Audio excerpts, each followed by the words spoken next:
Sebelum saya buka, saya menyampaikan dulu permohonan maaf dari Ketua Pimpinan Wilayah Pemuda Muhammadiyah Provinsi Riau, Bang Firdaus, karena beliau sedang mendampingi Ayahanda Pimpinan Pusat Muhammadiyah yang hari ini berkunjung ke Kampar, ke Gobak. Tapi hikmahnya juga ternyata Pak Wali Kota juga ada kegiatan lain. Kalau seandainya Pak Wali Kota hadir, berarti ada dua Firdaus di ruangan ini, ada dua surga berarti. Insya Allah akan semakin berkah cara kita. Assalamualaikum warahmatullahi wabarakatuh. Alhamdulillahirabbil alamin wa bihi nasta'in ala umuri dunya waddin. Asyhadu an la ilaha illallah wahdahu la syarikalah wa asyhadu anna Muhammadan abduhu wa rasuluh. Allahumma sholli ala Muhammad wa ala ali Muhammad. Amma ba'du. Yang kita hormati Ayahanda Pimpinan Daerah Muhammadiyah Kota Pekanbaru, saya lihat banyak sekali yang hadir pada hari ini. Yang kami banggakan Ketua Fraksi PAN MPR RI, abang kami Bang John Erizal SC MBA. Terima kasih atas dedikasi, atas kepedulian yang tak pernah henti, tak pernah usai kepada Muhammadiyah. Dan mudah-mudahan kami ini termasuk ke dalam golongan orang-orang yang bersyukur. Karena kata Allah, kita bersyukur dengan bantuan orang itu, maka insya Allah akan ditambah. Kira-kira begitu. Yang kami hormati Bapak Wali Kota Pekanbaru, diwakili oleh Bang Zul dari Dispora Kota Pekanbaru. Selamat datang Pak Gadis. Yang kami hormati Bapak Rektor Universitas Muhammadiyah Riau, Pak Dr. Haji Mubarak. Terima kasih atas kehadirannya. Yang kami hormati Ibunda kami Pimpinan Daerah Aisyah Kota Pekanbaru, sahabat-sahabat kami di Pimpinan Wilayah Pemuda Muhammadiyah Riau. Saya lihat juga banyak yang hadir. Dan alhamdulillah ini Ayahanda yang hadir ini kebanyakan adalah kader-kader perserikatan di Kota Pekanbaru dulunya. Mulai dari IPM banyak sekali saya lihat. Yang kami hormati juga pimpinan majelis, lembaga dan ortom Muhammadiyah tingkat Kota Pekanbaru. Ini juga banyak sekali hadir. Kalau ortom tadi ada Ayunda Nasihatul Aisyah, ada IMM Adinda Litopan, ada IPM, ada Sekretaris HW saya lihat. Nih PWPM juga, tapi dia ngaku sekarang Sekretaris HW Atra, pimpinan ortom. Yang kami hormati bapak-bapak, ibu-ibu, pimpinan amal usaha Muhammadiyah Kota Pekanbaru, saya lihat juga banyak sekali hadir. Alhamdulillah banyak sekali yang mensupport acara dari Musda PDPM Kota Pekanbaru. Pimpinan amal usaha ini banyak sekali. Dari logonya aja kita sudah bisa lihat. Cuma memang yang agak dipertanyakan itu kenapa logo Umri lebih besar sedikit. Apakah ini tergantung kepada bantuan atau apa gitu. Yang kami hormati sahabat-sahabat kami pimpinan cabang Pemuda Muhammadiyah sekota Pekanbaru, terima kasih. Dan tentu kepada panitia pelaksana yang sudah mempersiapkan acara ini dengan baik, dengan maksimal. Dan para hadirin undangan yang tidak mungkin bisa kami sebutkan satu persatu. Ayahanda, ibunda yang kami banggakan, pasca musyawarah wilayah Pemuda Muhammadiyah Riau di Siak beberapa waktu yang lalu, kami mencanangkan 3 program visi besar Pemuda Muhammadiyah Provinsi Riau. Ini selalu kami sampaikan untuk menjadi pengejawantahan kepada sahabat-sahabat kami Pemuda Muhammadiyah dimanapun berada di Provinsi Riau. 3 program ini kami sebut dengan nama Pemuda Beriman, Pemuda Berilmu, dan Pemuda Beramal. Ini 3 visi dari Pemuda Muhammadiyah Provinsi Riau periode kali ini. Pemuda beriman ini bermakna tak bisa dipungkiri bahwa Pemuda Muhammadiyah ini adalah gerbang terakhir bagi masuknya jalan ke Perserikatan Muhammadiyah. Kalau Bang Henry misalnya yang akan demisioner di Pemuda, ini ada 2 alasan. Yang pertama, dia baru saja memiliki ibunda dalam tanda lain, dan sebentar lagi juga akan melahirkan anak, berarti sudah menjadi ayahanda. Sebentar lagi akan menjadi ayahanda, dan tentunya kalau sudah menjadi ayahanda ini haruslah sebagai gerbang terakhir kita di Pemuda Muhammadiyah ini untuk masuk ke level persyarikatan, atau bisa juga disebut dengan kader persyarikatan, yang mana kader persyarikatan ini mungkin juga harus dipersiapkan syiar dakwah gerakannya, supaya nanti ketika berada di level kader persyarikatan Muhammadiyah tentu sudah memahami tentang bagaimana pola gerakan dakwah di Muhammadiyah itu sendiri. Pemuda beriman, kami juga menata kembali persiapan-persiapan kader kami. Kami senantiasa melakukan diklat, senantiasa melakukan perkaderan-perkaderan, Baitul Arqam dan segala macamnya, ya, untuk mempersiapkan kader-kader yang memiliki visi keagamaan yang konkret di tengah mulai bergesernya nilai-nilai agama di era seperti sekarang ini. Kemudian pemuda berilmu, nah tentu syarat selanjutnya ketika kita sudah memiliki bekal keagamaan adalah bagaimana meningkatkan wawasan pengetahuan keilmuan kita. Wawasan keilmuan ini menjadi hal yang mutlak. Saya kemarin baru mendengarkan atau melihat podcastnya Deddy Corbuzier lah, ya, yang kira-kira ada menariknya, itu menghadirkan profesor intelijen, satu-satunya profesor intelijen di Indonesia, yakni Bapak Henry Priyono. Dan yang tengah berkembang pada saat ini di tengah intelijen itu adalah bagaimana perkembangan artificial intelligence, kecerdasan-kecerdasan buatan, di mana pada hari ini orang lagi mungkin sudah hanya dengan mengucapkan tapi sudah bisa terlaksana semuanya, membersihkan ruangan misalnya, mengerjakan kerjaan di laptop tinggal berbicara saja misalnya. Segala macam kebutuhan-kebutuhan dasar bagi manusia, sejenis misalnya orang sudah bisa mengenakan mobil sendiri, menggunakan pesawat tanpa pakai awak dan segala macamnya, itu adalah bentuk-bentuk artificial intelligence yang mungkin menjadi sesuatu hal yang tidak bisa kita pungkiri 10-15 tahun lagi menjadi sesuatu hal yang sudah biasa. Tentu mungkin bapak-bapak, ibu-ibu sekalian juga tidak menyangka di tahun 2021 ini perkembangan teknologi sudah sangat luar biasa. Adik-adik kita, anak-anak kita mungkin lebih canggih menggunakan teknologi daripada kita misalnya. Sesuatu hal yang 10-15 tahun sebelumnya masih tidak pernah kita duga. 10-15 tahun yang lalu kita masih menggunakan HP Nokia, ya, yang bisa juga menyelamatkan nyawa-nyawa kita ketika dikejar sesuatu misalnya dan segala macam. Tapi pada hari ini tinggal select segala macam, kita sudah bisa berjelajah mengetahui keliling dunia. Nah, di tengah arus 4.0 atau 5.0 sekarang ini tentu kita dihadapkan kepada pilihan untuk bagaimana mempersiapkan diri di tengah persaingan ilmu pengetahuan yang tentu semakin lama akan semakin kencang tadi. Kami senantiasa melakukan diskusi, melakukan kajian-kajian, membaca perkembangan-perkembangan zaman. Tinggal nanti bagaimana kita mengarahkan kader-kader pemuda Muhammadiyah berdakwah sesuai dengan keilmuan yang dimilikinya. Memiliki bekal keilmuan di bidang komunikasi, jadikanlah komunikasi sebagai sarana dakwah. Memiliki bekal di bidang teknik misalnya atau di bidang farmasi, jadikanlah keilmuan-keilmuan tersebut menjadi bekal untuk dakwah kita di kedepan harinya. Terakhir tentu mengenai program pemuda beramal. Pemuda beramal ini bagian dari bentuk kemandirian kewirausahaan, di mana mungkin kelemahan kita pada hari ini misalnya kita terlalu takut, terlalu kaku ketika berhadapan dengan pemerintah seperti itu misalnya.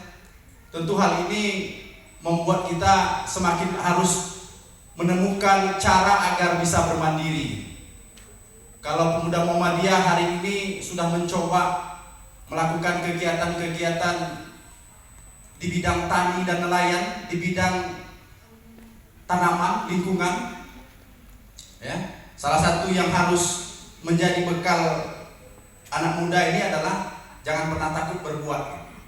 Jadi Bang Firdaus dengan tim brutal, ada Bang Razali yang hadir, tim brutal, buruh tani dan nelayan kami menyebutnya, itu punya konsep bagaimana untuk kemandirian ini dimulai dari gerakan-gerakan, apalagi di tengah pandemi ini yang tak pernah surut itu katanya di bidang farmasi dan di bidang pertanian.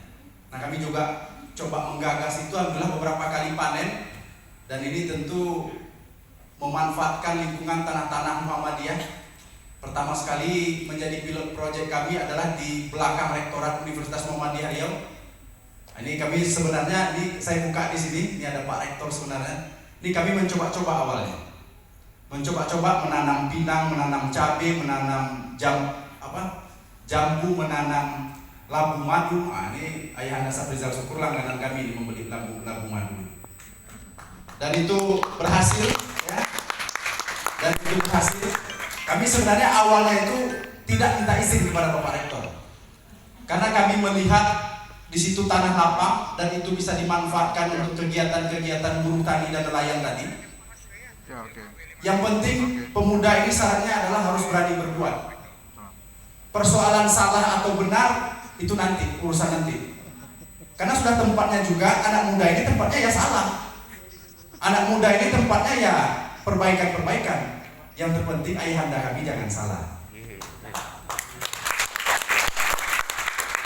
Kalau ayahanda udah salah, kami susah di bawahnya.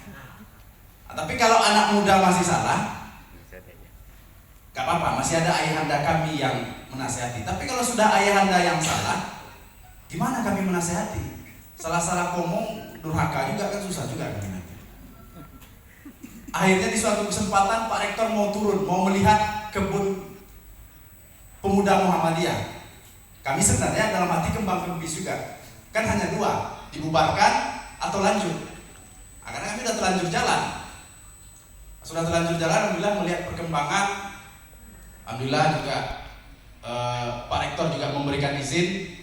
Ini selagi belum ada pemanfaatan di belakang itu, mudah-mudahan bisa dimanfaatkan untuk kawan-kawan pemuda Muhammadiyah. Nah, itu kegiatan-kegiatan kami, dan kami juga sekarang sudah mengirimkan ada 3 PDPM yang kami kirimkan Pinang Batara, ke Meranti, ke Kuansing, ke mana satu lagi kemarin itu, dan itu juga ternyata dia menjadi minat mereka dan bisa mendapatkan ekonomi, nilai-nilai ekonomi yang bisa dimanfaatkan untuk kegiatan-kegiatan pemuda Muhammadiyah. Karena memang kemandirian ini kadang harus dimulai dengan hal-hal seperti itu tadi.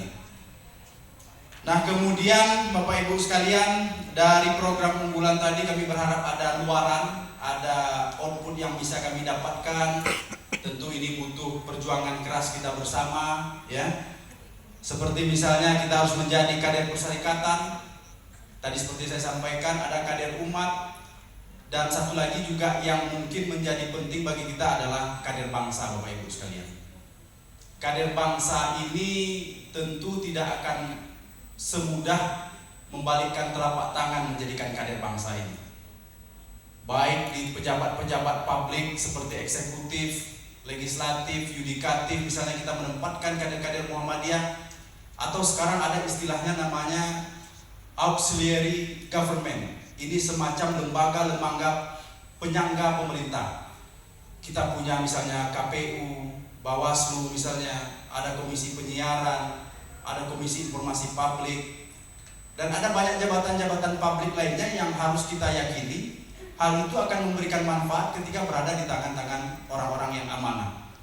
Maka kita kategorikan saja orang Muhammadiyah ini orang yang amanah, maka ini tentu bisa bermanfaat untuk banyak hal, dan ini tentu harus digawangi oleh kawan-kawan pemuda Muhammadiyah. Sekali lagi tentu kita tidak ingin menyeret Muhammadiyah ayahanda kita yang secara garis besar, secara fikihnya sudah jelas bukanlah sebagai organisasi politik praktis. Tapi sekali lagi pemuda Muhammadiyah ada juga namanya lembaga hikmah, tentu harus mengambil peran-peran strategis seperti ini. Tentu tidak akan mudah. Saya ingin menyampaikan di pimpinan pusat pemuda Muhammadiyah hari ini ada yang wakil ketua DPRD Provinsi Jambi di Bendahara, ada Bang Rocky namanya, wakil bendahara di Gerindra. Ada yang menjadi komisaris utama, ketua umum Cak Nanto misalnya. Ada yang menjadi komisaris-komisaris. Itu juga tidak sedikit orang yang pro kontra. Di antara orang yang kontra misalnya, masih di pemuda Muhammadiyah sudah mengambil jabatan-jabatan publik. Itu kalau orang yang berpikiran kontra. Orang yang berpikiran pro adalah bagaimana mereka menjadikan amanah ini sebagai ladang-ladang untuk berbuat kepada perserikatan, kepada gerakan. Cak Nanto misalnya, ketua umum. Kalau dulu, ini mohon maaf, kalau dulu mungkin kalau PD atau PWPM ingin mengundang pimpinan pusat itu kembang kempis. Sekali datang pimpinan pusat dari Jakarta, tiketnya sekian, penginapannya sekian, oleh-olehnya sekian. Itu kan udah lumayan juga, itu satu orang. Kalau hadir 2 orang tentu lumayan. Tapi dengan PP sekarang ini mereka sudah berkomitmen, kalau masalah kedatangan jangan difikirkan.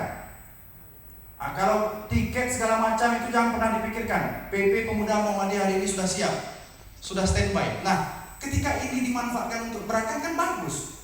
Kita tidak perlu lagi khawatir untuk mengundang pimpinan pusat Pemuda Muhammadiyah tentunya. Begitu juga dengan misalnya Bang Rocky tadi bisa membawa kader-kader kita di sana. Dan ini adalah gerakan-gerakan yang harus secara tidak malu-malu lagi dilakukan oleh perserikatan.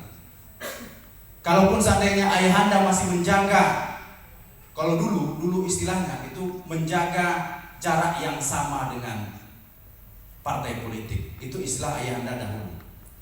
Tapi di zaman Pak Haidar Nasir ini dengan pola yang sedemikian lebih baik komunikasinya, tetap dengan menjaga khitah perserikatan, tapi mengubah tagline-nya menjadi namanya menjaga kedekatan yang sama dengan partai politik. Kalau dulu istilahnya menjaga jarak yang sama, kita rubah menjaga kedekatan yang sama dengan partai politik. Ada banyak kader-kader kita tersebar di sana. Di PAN paling banyak tentunya Bang John Erizal, ini luar biasa sekali. Bagaimana kepedulian Bang Zulkifli Hasan misalnya kemarin ketika datang ke sini. Ini kan sesuatu hal yang saya pikir bisa diberikan manfaat lah untuk perserikatan, untuk gerakan. Di Pekanbaru kita punya kader kita di KPU, punya kader kita di Bawaslu, di provinsi juga gitu. Kami yang di provinsi misalnya ada KPU yang jelas-jelas kader, katakanlah Mas Nugi misalnya. Itu Mas Nugi itu kemana-mana bawa teman-teman IMM, bawa teman-teman pemuda. Ada kegiatan-kegiatan diberikan kepada teman-teman pemuda supaya mereka juga terbiasa dengan bahwa kita ini bukan hanya di sini loh, gitu. Bukan hanya di perserikatan ini, gitu. Kita harus bertanding di luar, kita harus merebut jabatan-jabatan itu secara baik, secara benar, secara halal gitu. Dan itu akan dimanfaatkan, dikembalikan kepada Muhammadiyah tentunya. Bagaimana juga misalnya Kiai Haji Ahmad Dahlan mengatakan, sekolah tinggi-tinggi, ambil pendidikan tinggi-tinggi, jadilah dokter, jadilah insinyur, jadilah sarjana hukum, lalu kembali kita ke Muhammadiyah. Kalau tidak kembali sebagai struktural, kita kembali sebagai orang yang bisa memberikan sesuatu.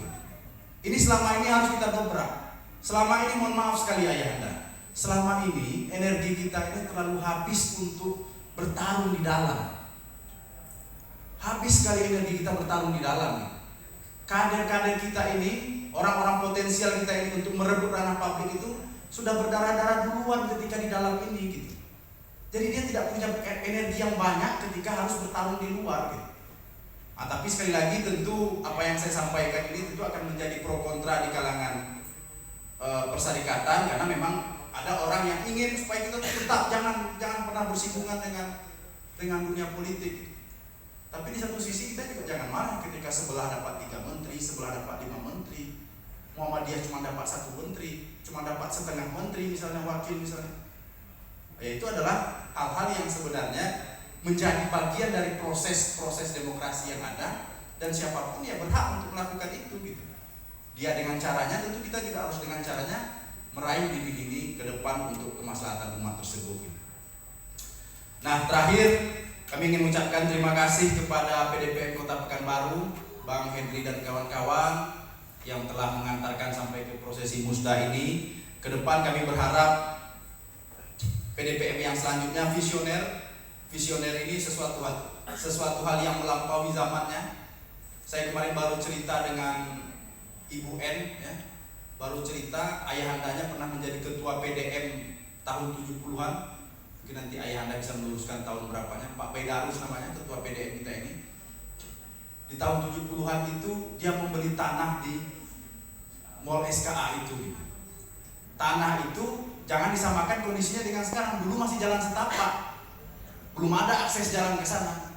Apa akibatnya dia membeli tanah di situ? Orang menertawakan.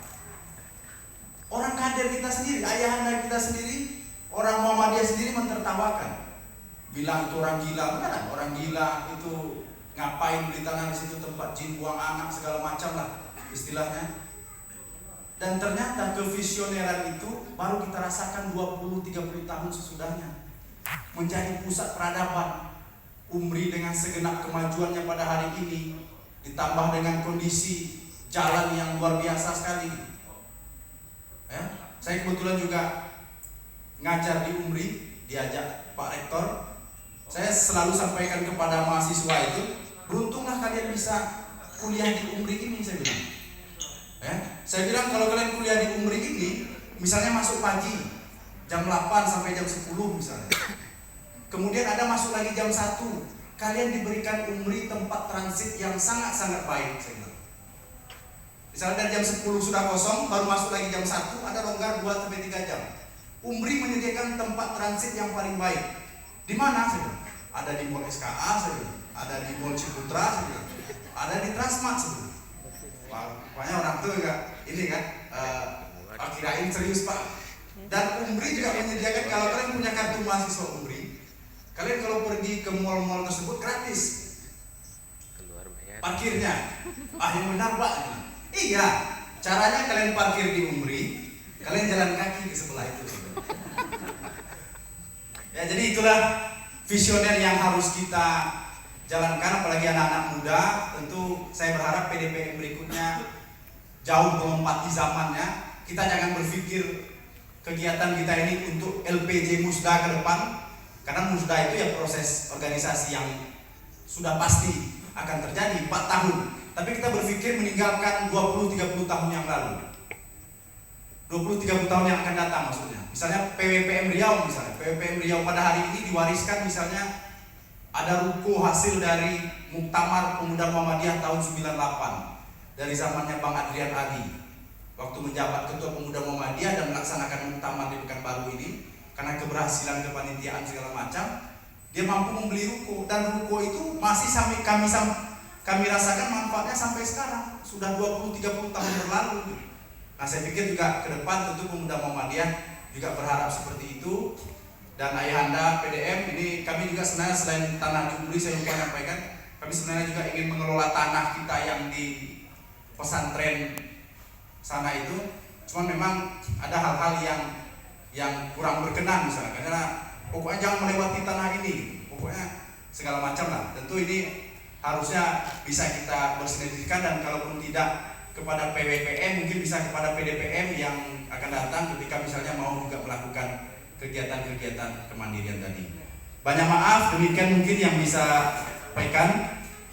Saya tutup dengan pantun. Seberang kapal di Selat Sunda, hati-hati gelombang hebat.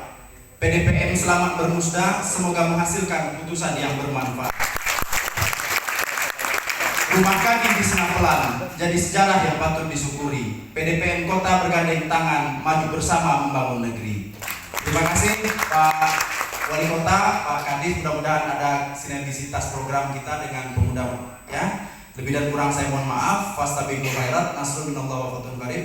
Wassalamualaikum warahmatullahi wabarakatuh.